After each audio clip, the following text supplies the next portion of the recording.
So ভাই লোক, আমাদের পুষ্পা 2 এর ভেতর বলেই দিয়েছিলেন যে উনি এবার ন্যাশনাল নয়, ডাইরেক্ট ইন্টারন্যাশনাল লেভেলে যেতে চলেছেন। আর সেটা যে শুধুমাত্র মজা ছিল তা কিন্তু একেবারে নয়, কারণ এইবার পুষ্পা ডাইরেক্ট চলে গেছে ইন্টারন্যাশনাল লেভেলে। ইয়েস, এখানে আমি কথা বলছি আল্লু অর্জুন 22 এক্স অ্যাথলিট 6, মানে আল্লু অর্জুনের নেক্সট প্রজেক্টটা হতে চলেছে ডাইরেক্টর অ্যাথলির সাথে, অ্যান্ড যেটা হতে চলেছে ডাইরেক্ট হলিউড লেভেলের। প্রথম যখন আমি এই অ্যানাউন্সমেন্টটা শুনি যে অ্যাথলির সাথে আল্লু অর্জুন কোল্যাব করছে, তো আমি ক্যাজুয়ালি ছিলাম, আমি ভেবেছিলাম যে হয়তো আরও একটা মাস মুভি নিয়ে আসছেন এরা দুজন মিলে।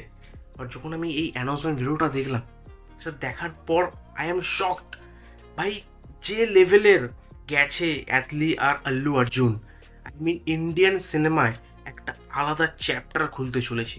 অ্যান্ড আল্লু অর্জুনের ক্যারিয়ারের একটা মোড় ঘোরানো মুভি হতে চলেছে, বা একটা মাইল ফলো মুভি হতে চলেছে এই মুভিটা। আর এই অ্যানাউন্সমেন্ট ভিডিওটা দেখার পর আমি এটা শিওরভাবে বলে দিতে পারি যে এই মুভিটা, হ্যাঁ, এই মুভিটা ইন্ডিয়ার মাচ অ্যাওয়েটেড মুভির লিস্টে অলরেডি এন্টার করে গেছে। অ্যান্ড এটা আপাতত এখন প্রোডাকশানে আছে, অ্যান্ড তারপর শুটিং স্টার্ট হবে। আর মুভির ভেতর যেহেতু হেভি ভিএফএক্স থাকতে চলেছে, সিজিআই থাকতে চলেছে, তাই 2027 কি 28-এ গিয়েই মুভিটা রিলিজ হবে। অ্যান্ড এই মুভির ভিএফএক্স দিচ্ছে ডাইরেক্ট হলিউডের ভিএফএক্স যারা বানায়, মানে মার্ভেল ডিসিতে যারা ভিএফএক্স দিয়েছে, তারাই এই মুভির ভেতর ভিএফএক্সে কাজ করতে চলেছে। মানে বুঝতেই পারছো যে কতটা তাগড়া লেভেলের ভিএফএক্স হতে চলেছে। অ্যান্ড হয়তো এই মুভির ভিএফএক্স দিয়ে আমরা যে ব্রহ্মাস্ত্রকে নিয়ে এত মাতামাতি করি, ওটার ভিএফএক্সের জন্য এত মাতামাতি করি, সেই লেভেলটাকেও হয়তো ক্রস করে যাবে এই মুভিটা। আর যেহেতু মুভির ভেতর হেভি ভিএফএক্সের কাজ থাকবে, তাই বুঝতে পারছো যে এর বাজেটও কিন্তু পুরোপুরি চড়া লেভেলের হতে চলেছে। অ্যান্ড বাজেট শুনেই মনে পড়লো যে এই মুভির জন্য ডাইরেক্টর অ্যাথলি চার্জ করেছেন 100 কোটি, অ্যান্ড আল্লু অর্জুন চার্জ করেছে 200 কোটি। অ্যান্ড আল্লু অর্জুন আরও যদি এর ডবল চার্জ করতো, মানে 400 কোটিও চার্জ করতো, তাহলেও প্রডিউসারের কোনো মাথা ব্যথা ছিল না। কারণ আল্লু অর্জুন আফটারঅল ওনার পারিশ্রমিকের 3 থেকে 4 গুণ ডাবল ইনকাম করে দেয় মুভিটাকে। অ্যান্ড তার সবথেকে বড় এক্সাম্পল হচ্ছে পুষ্পা 2, যেখানে আল্লু অর্জুন 300 কোটি চার্জ করেছিল। অ্যান্ড আমরা সবাই জানি দ্য রেস্ট ইজ হিস্ট্রি। আর এই অ্যানাউন্সমেন্ট ভিডিওর ভেতর যে ভিএফএক্স তৈরি করা যে লোকেরা ছিল, তাদেরকে যে স্ক্রিপ্টটা শোনানো হয়েছে, তারা নাকি সেরকম স্ক্রিপ্ট তাদের লাইফে শোনেনি। সেটা শুনে নাকি তাদের মাথা পুরোপুরি ঘুরে গেছে, তারা পাগল হয়ে গেছে। অ্যান্ড এটা শুনে আমি অফকোর্স এক্সাইটেড হইনি, কারণ কেউ মুখের উপর ডাইরেক্ট খারাপ বলতে পারে না। বাট তারপর যেহেতু ডাইরেক্টর অ্যাথলি আছে, অ্যান্ড আমরা সবাই জানি কতটা মাসিভাবে উনি হিরোদেরকে প্রেজেন্ট করেন, সবথেকে বড় এক্সাম্পল হচ্ছে জওয়ান মুভিটা। সো এই মুভির কনসেপ্টটা যেহেতু সাইফাই হতে চলেছে, তো তার সাথে যে মাসের যে কম্বোটা, ওটা যদি একবার লেগে যায়, তাহলে তো ভাই সোনায় সোহাগা হয়ে যায়।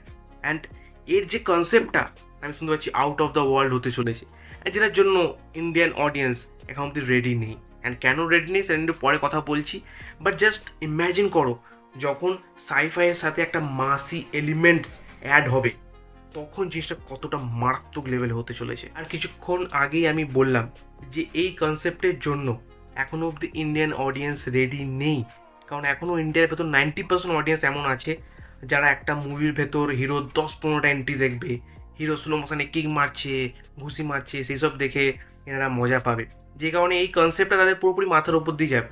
অ্যাথলিট যে একটা আলাদা লেভেলে কনসেপ্ট নিয়ে আসছে, এরা সেই কনসেপ্টের মানেটাই বুঝবে না। এরা হল থেকে বার হয়ে গিয়ে বলবে এটা তো বাচ্চাদের মুভি, এই মুভিতে কোনো জিনিস নেই যেটা দেখে আমি এনজয় করবো।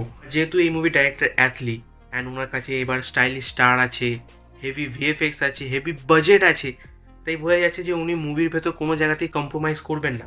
আর এই মুভিটা নাকি ওনার সলমান খানের সাথে করার কথা ছিল, বাট সলমান খানের ফ্যান্সরা এখন এটাই বলছে যে সলমান খানের মন এত বড় যে উনি এই মারাত্মক মুভিটা আল্লু অর্জুনকে গিফট করে দেন, এটা সলমান খানের ফ্যান্সরা বলছে। বাট দেখা যাক মুভিটা কেমন কি বার হয়। বাকি অ্যানাউন্সমেন্ট ভিডিওটা দেখার পর আমি তো খুবই এক্সাইটেড মুভিটার জন্য। অ্যান্ড তুমি কতটা এক্সাইটেড, অ্যান্ড তোমার কেমন লাগলো এই অ্যানাউন্সমেন্ট ভিডিওটা, তুমি অফকোর্স কমেন্ট করে জানাতে পারো। বাকি আমি এই বছরে মানে 2025-এর বিগেস্ট ক্লাস নিয়েও কথা বলেছি, তো তুমি যাও কি আমার সেই ভিডিওকে চেক আউট করতে পারো, তোমার সাথে দেখা ঠিক সেই ভিডিওতে। So by.